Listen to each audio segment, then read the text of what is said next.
My name is Steve Rosen. Terry DeBono and I make documentaries, and over the past 25 years, many of our films have been broadcast nationally. But first, we like to test our films in front of an audience, at film festivals, for instance, or at large special interest events like conferences.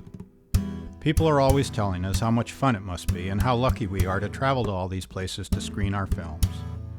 Well, welcome to the reality.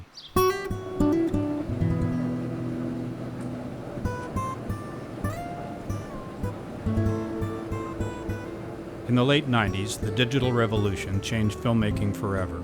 Now, every year, there are thousands of films out there vying for attention. Literally thousands, instead of a few hundred only 10 years ago. It can be pretty tough to get an audience for your film, especially if it's about something no one really wants to know. In 2009, Terry and I completed Boyhood Shadows, I Swore I'd Never Tell, an edgy social issue documentary about childhood sexual abuse. After a lot of no's, it was finally accepted for screening at several small international film festivals. The first was in Canada, the 2010 Victoria Film Festival, but it was scheduled for Sunday evening, January 31st at 9:45 p.m. So we flew up to British Columbia 2 days early to publicize our screening. We were looking for an audience.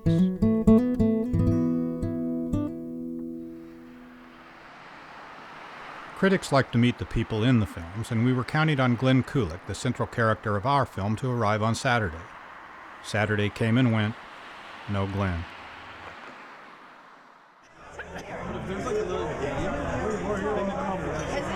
Glenn, buddy, you're missing a good breakfast in Victoria, man. You should have been here, man. This is good restaurant coffee. You're supposed to be here. Make me laugh. Why aren't you here, Aunt? So you want me to say it that way? Oh, let me say, why aren't you here, Glenn? Why aren't you here, Glenn?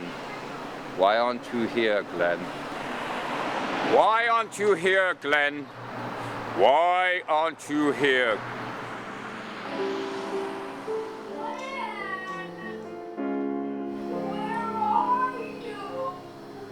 Glenn was supposed to get here yesterday, but he missed his flight. So we don't know if we're going to be seeing him, but we're hoping that we're going to get an audience. The festival seems to be pretty well attended, so, we'll see tonight at 9:45. One of our concerns was that we were paired with another documentary, a comedic story by a young man about his father's exodus to Canada during the Vietnam War. It seemed inconceivable that anyone coming for one film would stay for the other. So, we hoped to get an article in the Victoria paper so there wouldn't be an empty theater. Luckily, at the festival's hospitality suite on Saturday, we ran into Michael Reed, a critic from the Times Colonist. He knew about Boyhood Shadows because our publicist had been badgering him relentlessly. As a result, he included us in his Sunday column. A tougher sell is Boyhood Shadows, I Swore I'd Never Tell, a powerful, ultimately hopeful documentary about childhood sexual abuse as told through the eyes of Glenn, a survivor who will attend tonight's screening. And today the weather's beautiful, so maybe people will actually come to the theater. And hopefully we will be seeing Glenn sometime in the not too far off future. Steve, you'll have to wait just a second on me because I'm going to go call Glenn and see why aren't you here, Glenn? Got to figure this one out.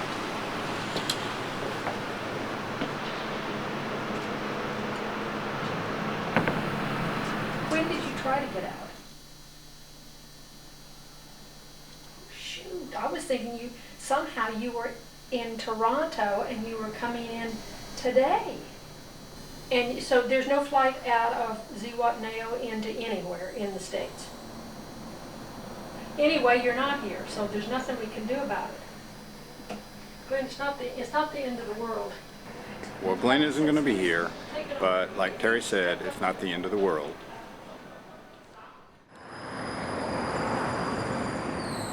We arrived at the theater on Sunday evening and found that our film, although listed first in the program, had been rescheduled second. That meant that we would play at 10:45. Also, the director of the other film was there with his father, so the Q&A Horse and Pony show would include all of us, together, after both films, two totally different films, at midnight on a Sunday. This guy's still out there. there somewhere. You know he's not the only child that this man's hurt. There are still things about it that just... When our film finally started, the audio was way too loud, then turned down to nothing. It stayed that way for 5 minutes. I had to shout, "Stop the film," and ask them to restart it. Embarrassing, demeaning, and very frustrating.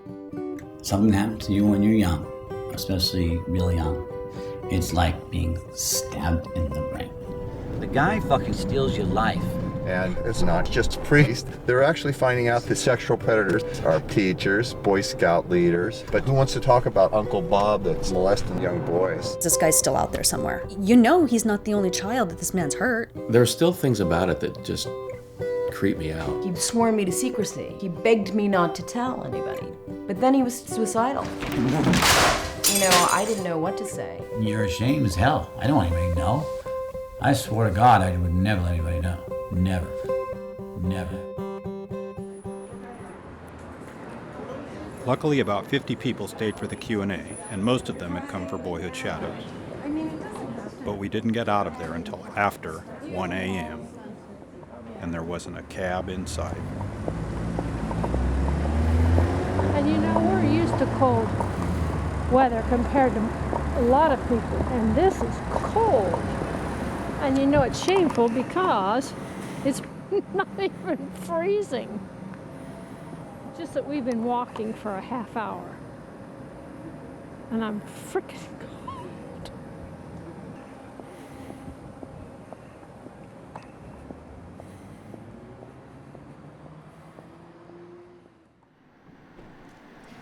We're on Fort, and that was Blanchard, and Blanchard's where the Capital 6 is.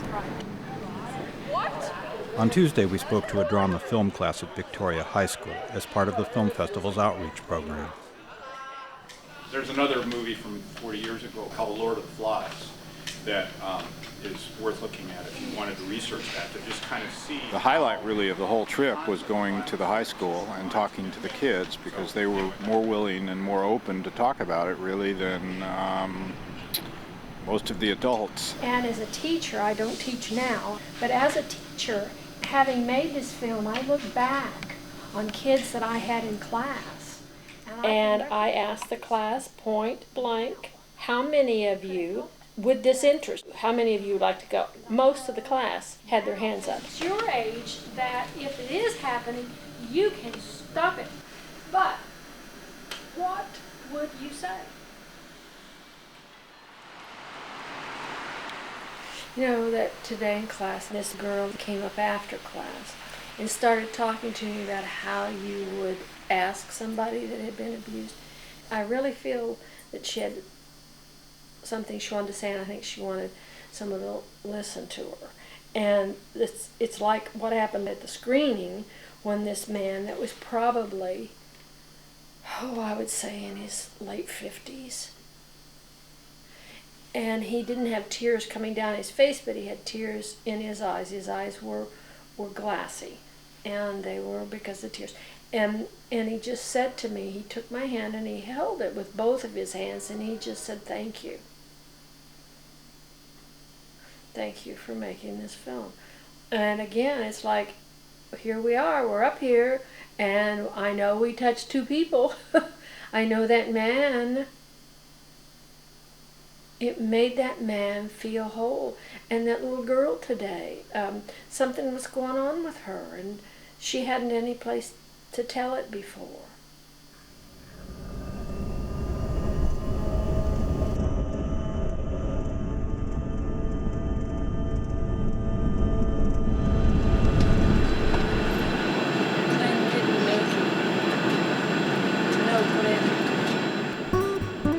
We knew from the outset that Boyhood Shadows wasn't going to be an audience magnet. Michael Reed's mention in his column helped draw the people we did have, and they were enthusiastic about our film. But we hoped we'd have better luck at the next film festival, in California, in March.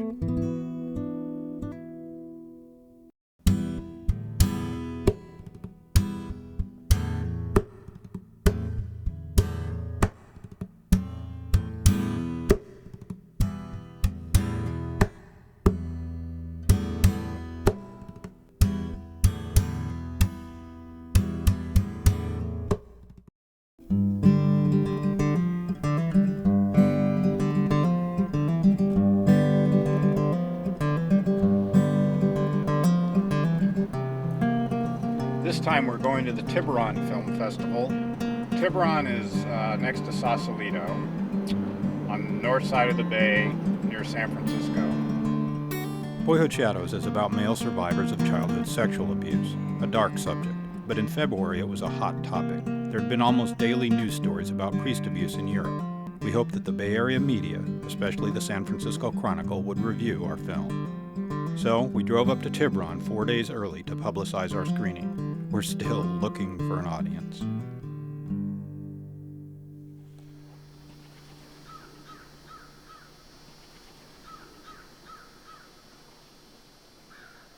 Our first morning in Tiburon.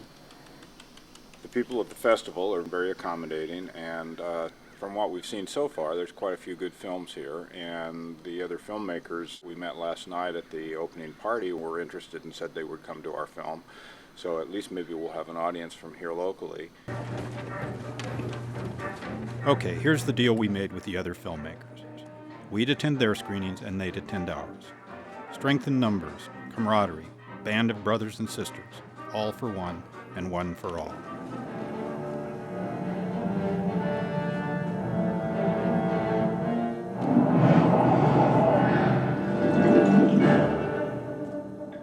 Terry contacted the local rape crisis and trauma centers, and they said they'd try to get people here as well. It's the only way. I don't think we're going to be able to get the ordinary person to walk off the street and come in here and say, whoa, I want to see this. And that's what this film is. It's trying to get people to understand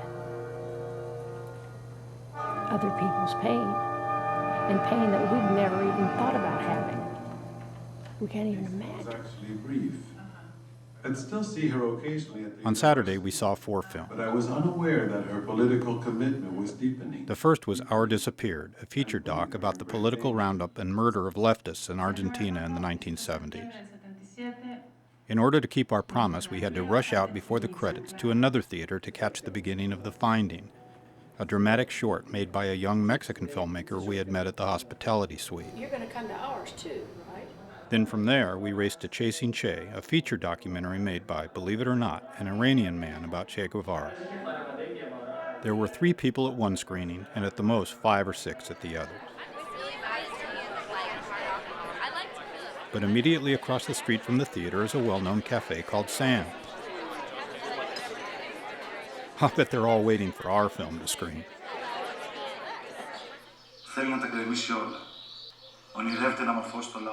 On Sunday, we made a point of seeing a Greek film about a priest in the 1700s who had denounced the Catholic Church because of its hypocrisy. We had met the father and son behind the production our first night at the filmmakers' party. They promised to attend our screening as well. Tomorrow night, 7:30. All for one and one for all. Later on Sunday, we met the festival director, Saeed Shafa, at the hospitality suite. Well, you know, you are the only festival in America that has accepted this. Wow. These are important subjects, and someone has to stand behind them, and we are trying to do this. Thank you. You're welcome. Have you decided? Yes, I have. I'm going to have your curried chicken salad. What do you serve? I am going to have the banker sandwich. Very good. Excellent. Anyway, I was enthralled by that film. Digging Your Heels. At first I didn't get it. Digging in Their Heels is a Spanish dramatic short about courageous women protesting mine conditions during the Franco regime in the 1940s. Running from the police and protesting. I'm thinking, holy cow, these ladies are running. I mean, running from the police in these big shoes, high heels. And then it carried through with her in the prison, tapping on the wall with her heel. I just thought it was a marvelous idea. But in a community like this where you would think that there would be a lot of people with social consciousness, there are 5 people in the audience, but as the director of the festival says, they don't sacrifice the program. So I guess it doesn't bother him that 5 people show up. It would bother the hell out of me, and it's going to bother the hell out of me if 5 people show up for our film tomorrow night.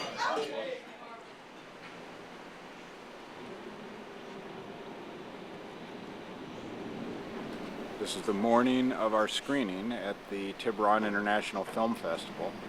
Despite the efforts of John Harris, our publicist, There's no mention in any of the papers of our film. Even though John was tenacious, none of the local papers touched it. And the San Francisco Chronicle didn't even do anything on the whole festival. I mean, San Francisco's right across the bay. Come on, Chronicle. Social issue documentaries are intended to influence people, so the whole reason for going to a film festival in the first place is to see how a living, breathing audience reacts to your film. Sending out DVDs to get feedback just doesn't cut it. But in order to get butts in seats, you've got to have press. I used to really like the Chronicle, too.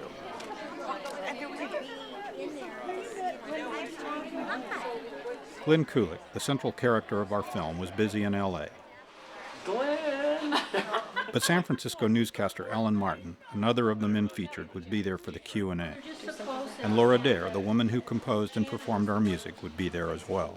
Steve is worried about what we're going to do about Laura. What if we don't have an audience? She drives all the way up here. She rents a room. Well, you know, there's time to sing. There's time before, because we have to sit around and wait for the projectionists to find their rear end. Sometimes it takes up to 10 minutes. This afternoon it was like 15 before the guy found his rear end, and so he went, oh, there's my rear end, and oh, there's the projector, and then the film started. Thank heavens they were beautifully projected today after he found his rear end. But anyway, I think Laura will have plenty of time to sing. I'm not worried. Laura is a performer. She can do it. Put my little boy on his first school bus today.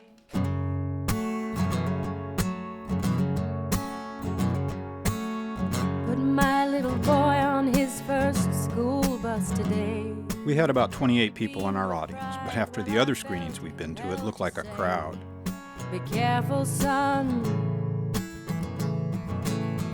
Don't talk to anyone. But none of the other filmmakers showed.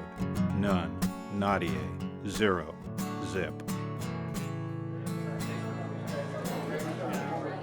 We're learning that we're not going to be getting big audiences, but at least the audiences we do draw seem to be getting something from the film.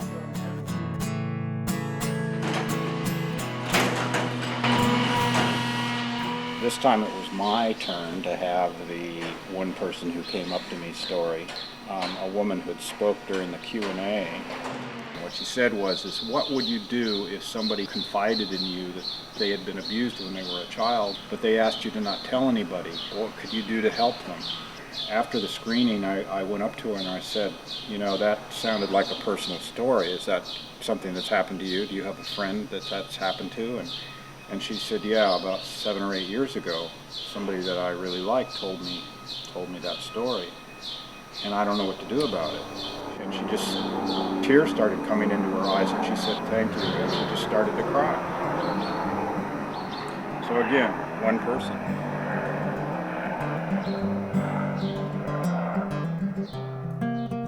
Afterwards, driving back to Monterey, I thought, with all the junk that's shoveled at us on TV and in the media, you'd think the San Francisco papers would recognize an event like this one. Of course, with so many film festivals in the Bay Area, they probably think they've done enough already. But our film didn't get in the San Francisco or Mill Valley festivals, so we have to pin our hopes on the United Kingdom, in Wales, in May.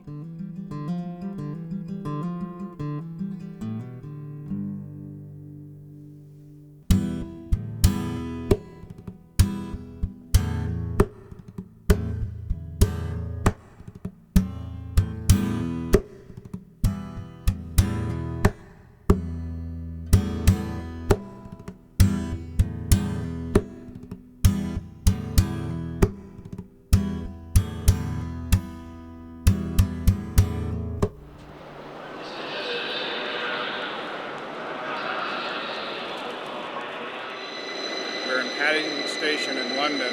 This time we're on our way to Wales. Swansea Bay International Film Festival. We've been nominated for Best Documentary, so we thought we'd better go there. For the first time in 30 years I had a flat tire and it was on the way to the airport and we almost didn't make our flight, but we're here, we're in London, and we're on our way to Wales.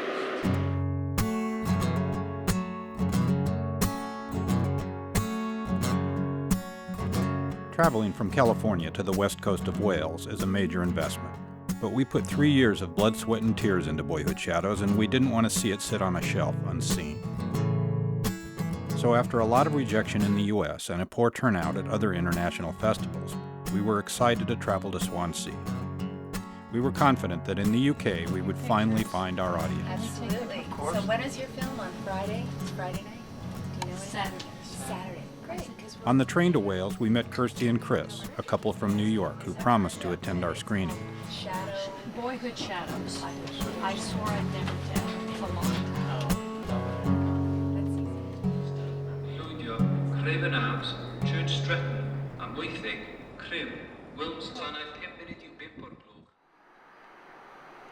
Bright and early on Friday morning, we anxiously checked the entertainment sections of the Swansea and Cardiff newspapers. There were articles about a garden show in Swansea that weekend, but not a single mention of the Swansea International Film Festival.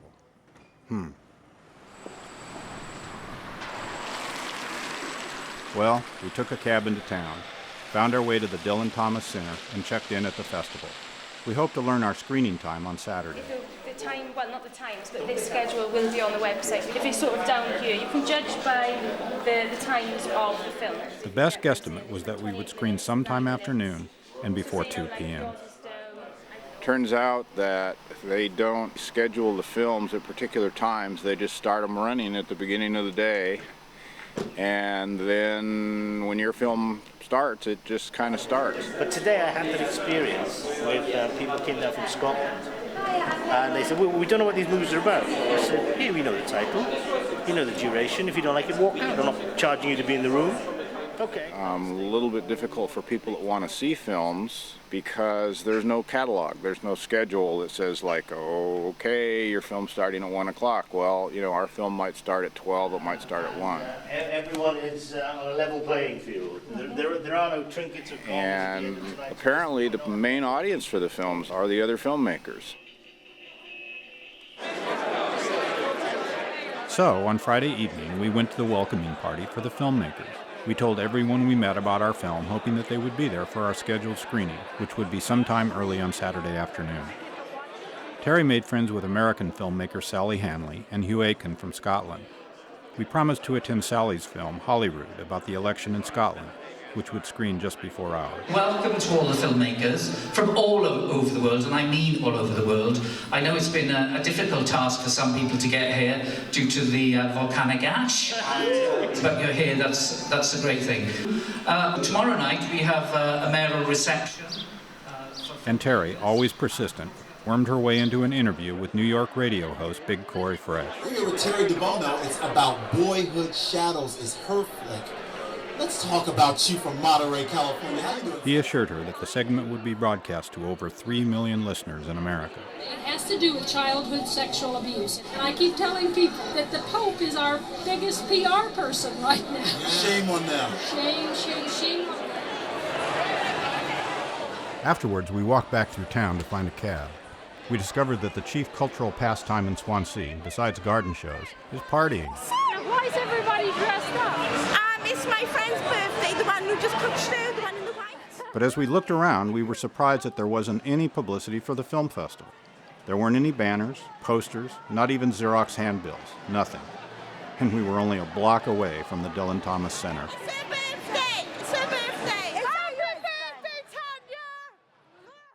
Tanya! Then I would have known it was on, but I haven't even heard of it.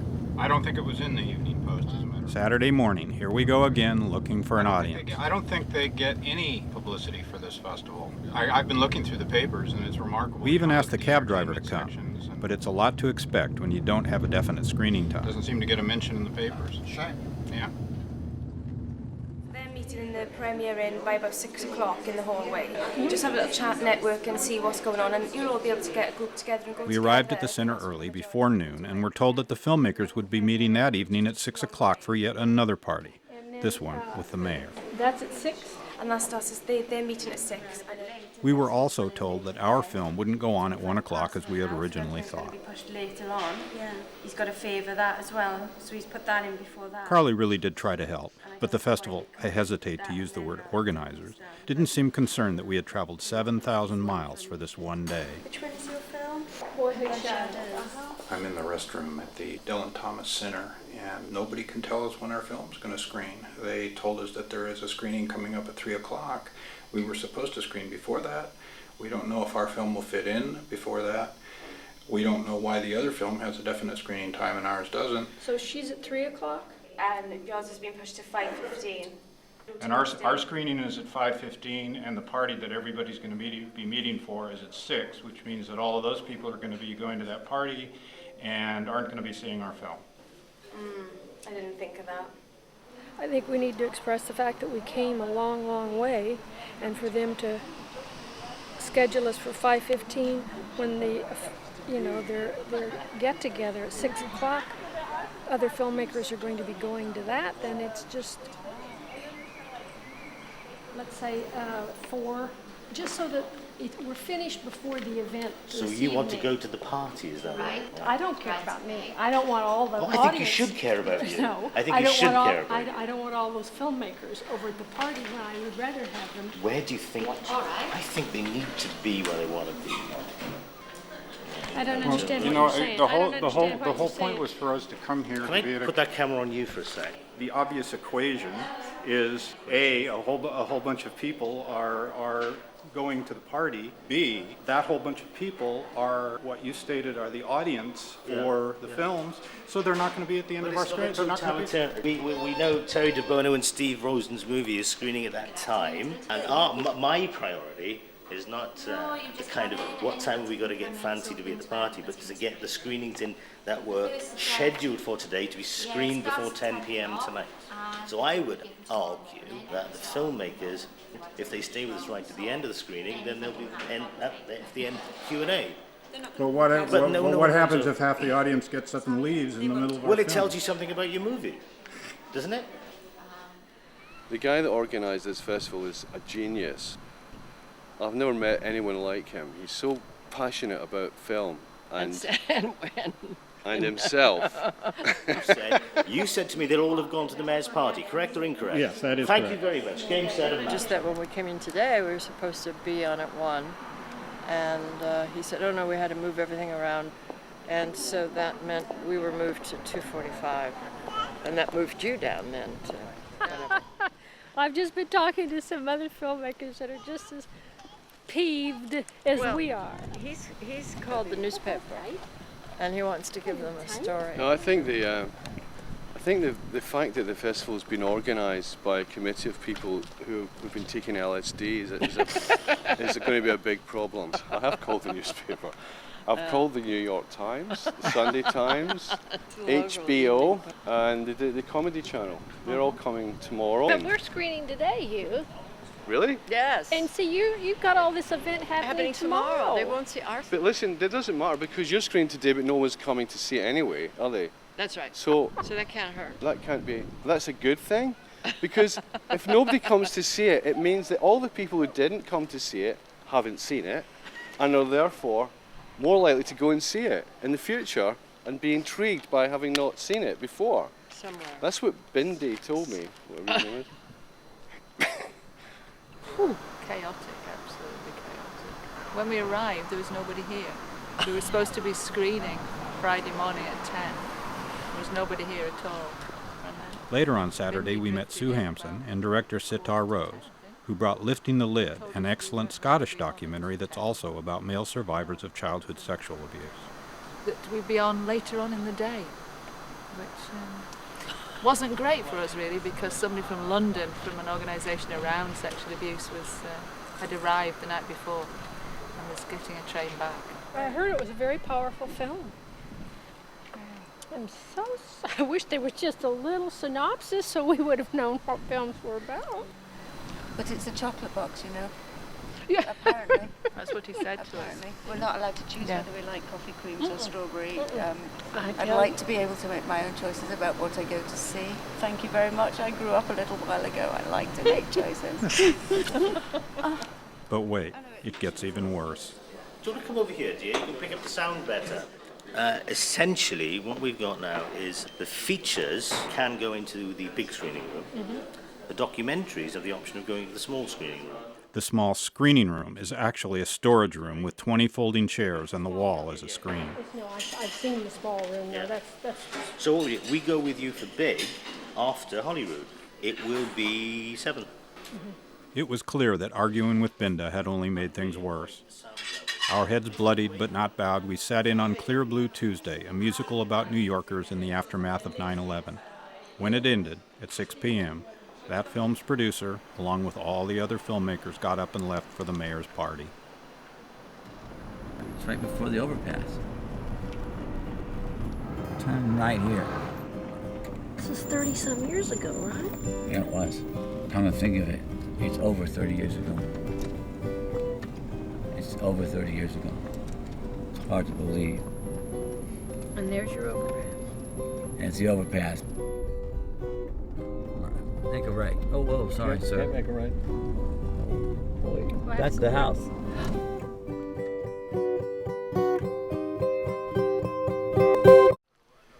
So the only people that were there for our screening and Sally's screening were the people that we knew personally.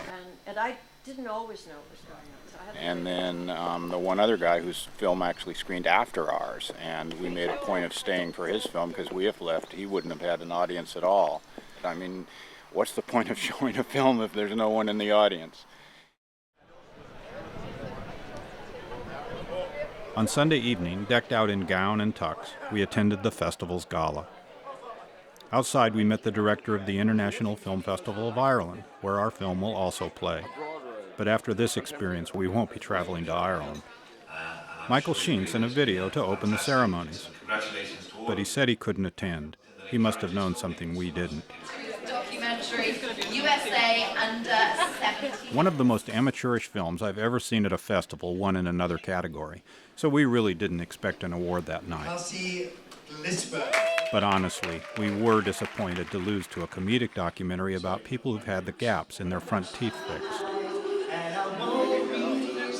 The award ceremony was combined with the dinner gala, an exclusive rubber chicken affair that cost 50 pounds apiece, $75.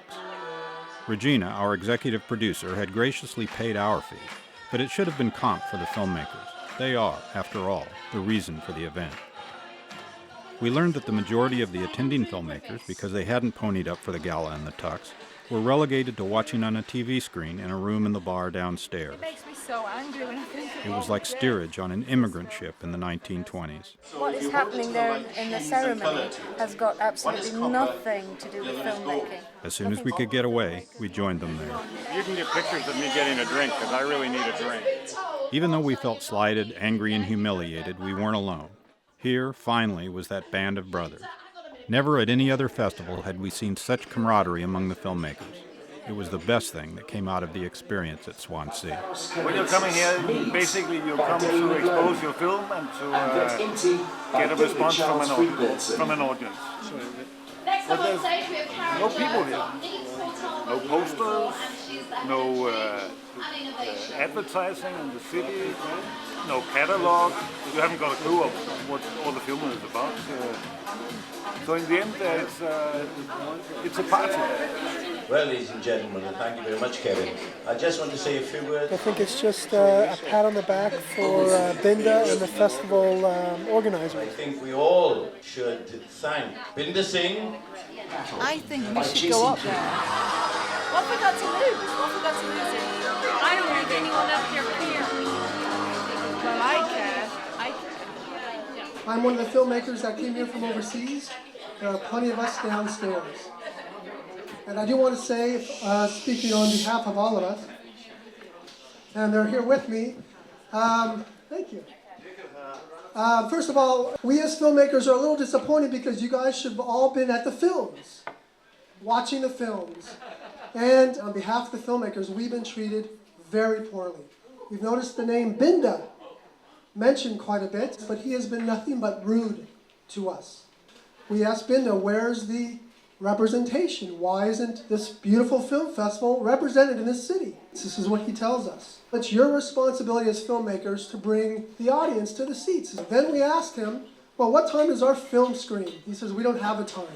So now, how can we as filmmakers go out in the streets to find people and say, listen, my name is so-and-so, my film shows that? We have no time. So once again, on behalf of Aki, he thanks you very much, and I hope you guys improve next year. Thank you.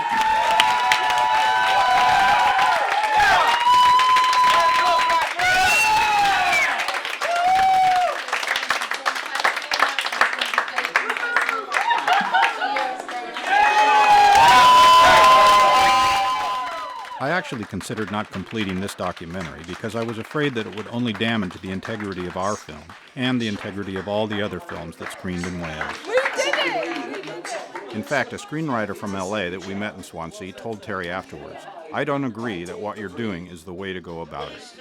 But in the end, the documentarian in both of us just wouldn't let it go. And you have to make it clear that you're making this film for all of the filmmakers out there that spend 2 and 3 years of their lives for something that really means something to them. You give up money many times, you give up other jobs many times to finish what you've got going because you believe in it, and you bring it to a film festival to show other people. Film festivals are hard to run. We know that. All big events are hard to run. But the best film festivals tend to respect the filmmaker, tend to be focused toward the needs of the filmmaker.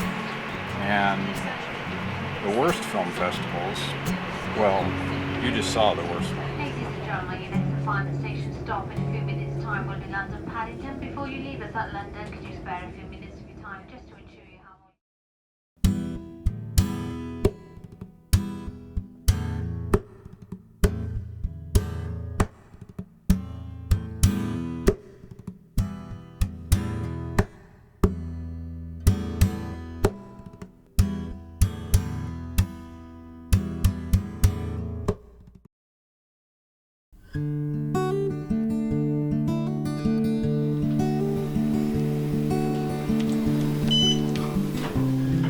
After airing the Swansea segment of this film on YouTube, both Michael Sheen and Catherine Zeta-Jones, who are Swansea natives, withdrew their support from the Swansea International Film Festival and from Binda Singh.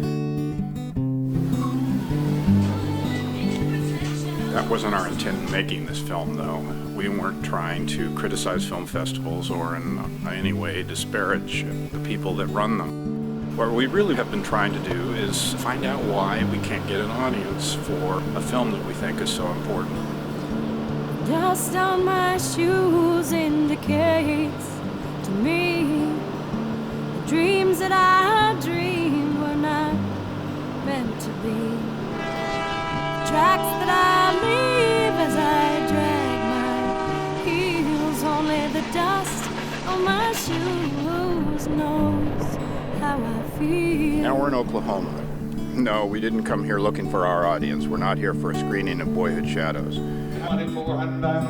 We actually came here to shoot a documentary about the auction of a small family-owned oil company. It's funny because one of the experts that we interviewed told us that this should be our audience, the middle of America, and Oklahoma is the middle of America. So this is truly the Midwest. This is where you would think childhood sexual abuse hasn't touched the lives of these people. But if you think that, you're wrong. Silver mineral, $2,800 an acre.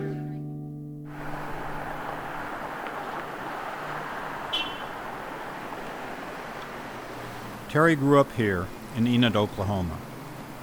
While we were here, we visited a high school friend of hers, Karen Garber, who now lives in Bartlesville. It was the hatchery, and Bartlesville is a beautiful community. It's into everything except things they don't want to know about. This young man, we call him Packy Brown, but I guess his name is Patrick. But I lived next door to his parents. He had been molested by a doctor in Bartlesville. He and several other young boys.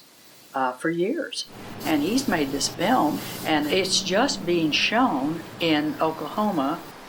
Unfortunately, like Boyhood Shadows and the Scottish film Lifting a Lid, in a town this size is having a tough time finding its audience. Now this boy that wrote the movie grew up there, and they still don't want to acknowledge it. They don't want to acknowledge it. And Karen's daughter-in-law, Nicole Garber, another Oklahoma native, wrote Coming Apart, a novel that incorporates the sexual trafficking of children as a subplot. It's apparent that it doesn't matter where you live. Several years ago in Oklahoma at a truck stop, they busted a huge trafficking ring. Very young, 12, even younger, some as young as 5. I had already started writing a book, and I thought there has to be a way to tie this in. You can't even turn on the TV at night without seeing sex, but nobody wants to talk about it. Just in writing this book, I've talked to a lot of people, and I've gotten a wide variety of responses. I had one person ask me, why do you even feel the need to write about that? And I thought, it's almost like you can't talk about it. Tracks that I leave as I drag my heels, only the dust of my shoes knows how I feel. Terry and I used to work for a producer for a television news magazine, and he used to name the segments that we produced for him after movies. He probably would have named this show Planes and Trains and Automobiles, because we've spent a lot of time on planes and trains and automobiles in the last few years trying to find an audience for Boyhood Shadows. But in 1938, Cary Grant and Irene Dunn made a film called The Awful Truth. They were getting a divorce, and they had a fox terrier that they were fighting for custody over, and that dog would hide his eyes whenever they would get in a fight because he just didn't want to know. That's just how people react to the subject of childhood sexual abuse. They don't want to learn the awful truth.